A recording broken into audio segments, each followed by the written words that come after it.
Hello, so we have now our infrastructure. So we have a measuring point, a distribution point, the reporting point, but we don't have clients. So now what we need to configure is which client connects to which server, how the connection is made, and so on. So one of the things we call in the configuration manager is boundaries. So if I bring back, remember what I said, the configuration manager can have multiples, this is servers. So this is the primary configuration manager. Now imagine that we have one MP NDP in a site. So let's say this is a physical location 1 and another, let's put only distribution point. So, and here on this we have the MP, and here we have another physical location 2. So the clients will connect to the measuring point. So let's put here the clients. Connect the measuring point on the main site server because they're only measuring point. But the content will need to be downloaded locally. So if the client is connect to physical location 1, it downloads from here. If the client is connected to physical location 2, downloads from here. But how the configuration manager knows this? This is what we call boundary and boundary group. So boundary is basically the network information. We are talking about IP address here, Active Directory site. And boundary group is basically lots of boundaries connected to one boundary group. So a group of boundaries.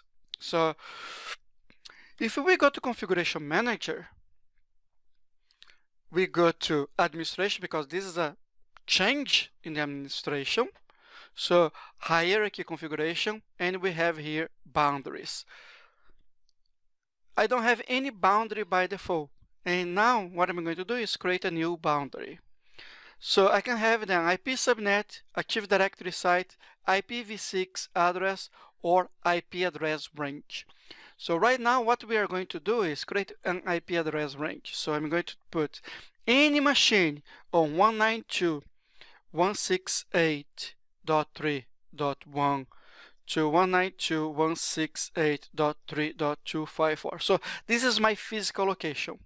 I would then add every single one of my physical locations here. So now you imagine that you have a large environment. Then this would be really time consuming. Okay, and we are going to see how to automate the creation of the boundaries later on. And now what I need to do, I need to create, so just have a boundary, it's just information Active Directory in configuration manager. So these are the IP address I can support. It doesn't mean I'm doing anything. So I needed to add those boundaries to a boundary group. There are many options I can do. I can right click, add it to existing boundary or create a new boundary, or come here to boundary group and then create a new boundary group. I have the default site boundary group. We will not talk about this right now. Let's create a new one, create a boundary group. And I will put here, for example, training lab. And I will add here what boundaries are part of this boundary group. In this case here, I have the 192.168.3.1 to 3.294 boundary. So what's happening is any computer in this range will be part of this new boundary group.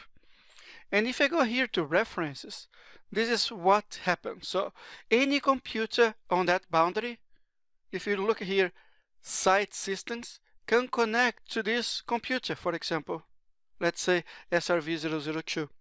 So any computer on the 192.168.3.1 to 192.168.3.254 will be able to connect to this configuration manager server. So let's come back to our drawing and let's do a proper drawing here now. we have now the SCCM. So here we have the MP, SQL reporting services, fallback status point. And now in a physical location 1, I have a distribution point 1, and physical location 2, I have the distribution point 2. So let's imagine that this is 192.168.3.x, and here is 192.168.4.x. My boundary groups are physical location 1 boundary group that has only this set of IP addresses, and here I have is P. Physical location 2 boundary group, it has this IP address, okay? And only the distribution point 2 is part of the physical location 2 boundary group, and distribution point 1 is part of the physical location 1. So I have one client here, SCCM client, with the IP address .3.1. When it downloads stuff, it will connect to this distribution point only. It will not connect to this distribution point. And I have another SCCM client here, .4.2, for example. It will only download from this guy here. But how does the computer knows which distribution point to connect to, which boundary group? And so this is down to the measurement point. So remember, both clients will connect to the measurement point. The measurement point will give the information to the client when to download software, where to download softwares from, and so on and so forth, based on their current location, their IP address. If this client moves to another IP address, it will be part that moment to another distribution point group or to another boundary group, and then we'll download from other distribution point. Because this is really important for us to have the boundaries and the boundary groups and the servers connected, created properly.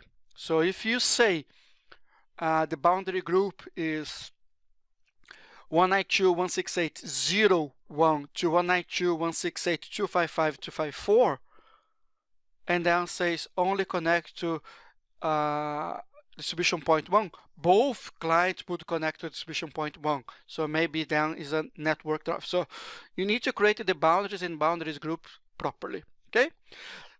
The last thing is the boundary group for site assignment. So what exactly it means? Let's create here again. I have my Active Directory. Remember that we created the system management container. And I have here my SCCM. So the SCCM publishes data to the Active Directory. Now I have a new configuration manager client, SCCM client. This client has the SCCM client installed, but the SCCM client installed, it does not specify which server, which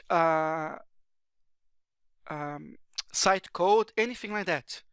And this is domain join. So this is connected to the Active Directory. So when the configuration manager client starts, it goes to the Active Directory and asks the Active Directory, hey, Active Directory, which measurement point should I connect? Which site should I connect based on my IP address? And then it will get the list of the list of the sites and measurement points, and then we'll connect to the correct server. Okay? And I will not select this option here, okay, because we are forcing things to happen with we are going to see later on how to install the client, but we are going to down to tell which client will be used. So let me just click here, apply, and okay. Actually, let me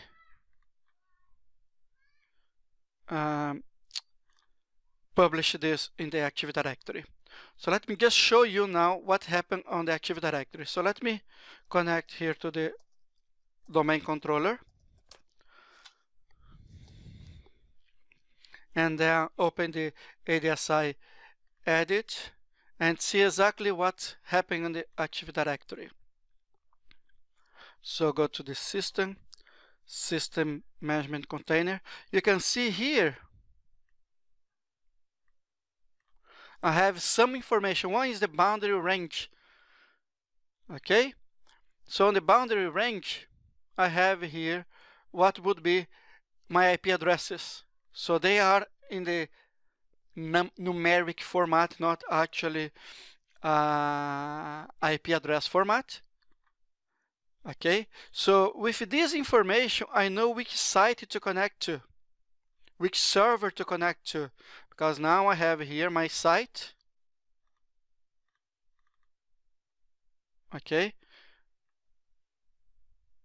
and I have here, so we can see here the SCM site 001. Okay, and I have here my measuring point, this SRV 002. Okay, so all this in Active Directory, so this is easy for the configuration manager client to connect. So here is the DNS host name. So now the configuration manager client can connect and get this information from Active Directory, so it knows which measurement point to connect to, and then as soon as you connect to the measurement point, things happen. So your boundary and boundary groups needs to be worked really well. The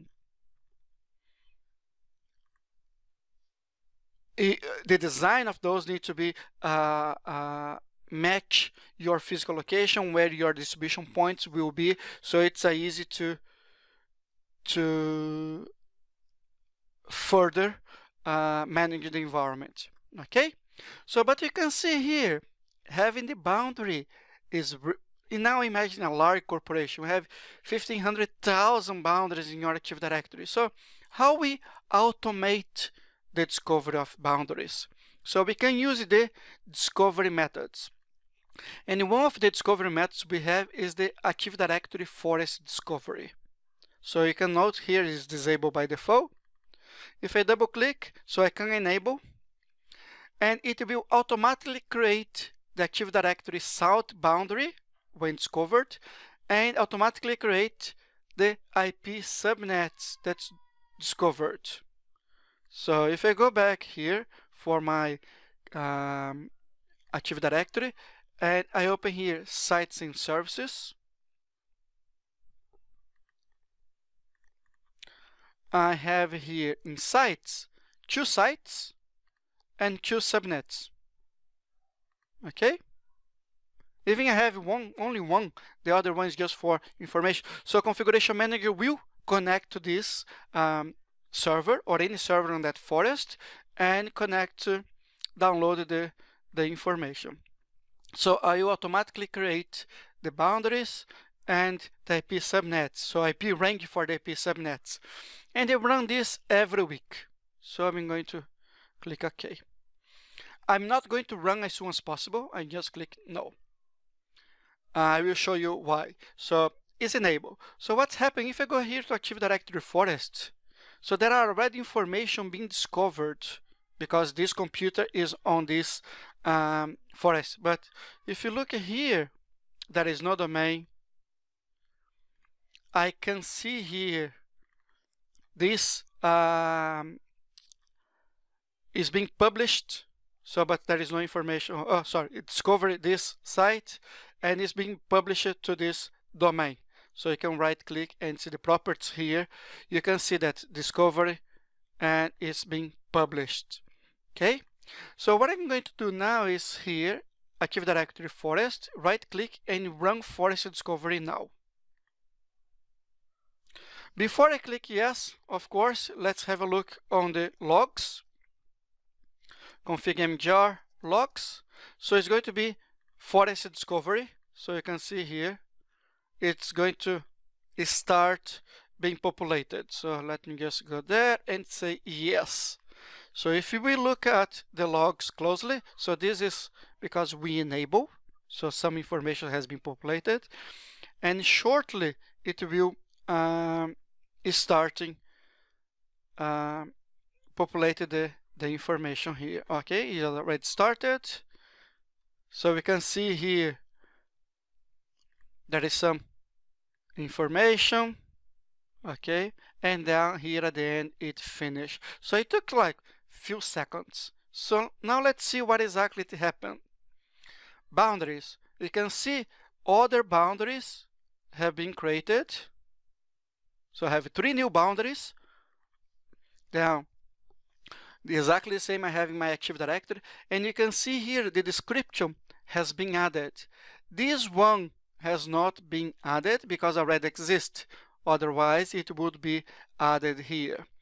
And if I go here to Active Directory Forests, so now I have my domain, every single domain that's connected to this forest. Okay, and now we have here the discovery stats is successfully. Okay, so it helps us out. So on the boundary right now, we just use the IP range, but we could use the Active Directory. So IP range is good only for IP range, but now imagine that maybe you have many IP ranges on the same Active Directory. So what you can do, what normally I recommend, is to have the IP address and the Active Directory site to the boundary group. So we have down the training lab. So what I'm going to do is going to right click, add to existing boundary. I can just select here and click OK. Or you can come here to boundary group, select the boundary, properties, and add it to the list here. So the training lab, and click OK, and click OK. What it's telling me is any computer connected to this Active Directory site will be able to connect to this specific computer. And if you connect to Active Directory, if it doesn't know which site to connect, we'll use the site assignment. Okay? Let me just click OK. And now we have our boundary and boundary group. So our environment is almost done. Our basic environment is almost done. So what you were saying is we allow computers on this specific environment that use IP address between 193.168.3.1 to 3.254, or it's on the training lab Active Directory site, to connect to this server here. And if this during the installation or the initialization, if the configuration manager client does not know which management point, I will allow it to use Active Directory to connect. Okay, so I hope you like this video, and I expect to see on the next one.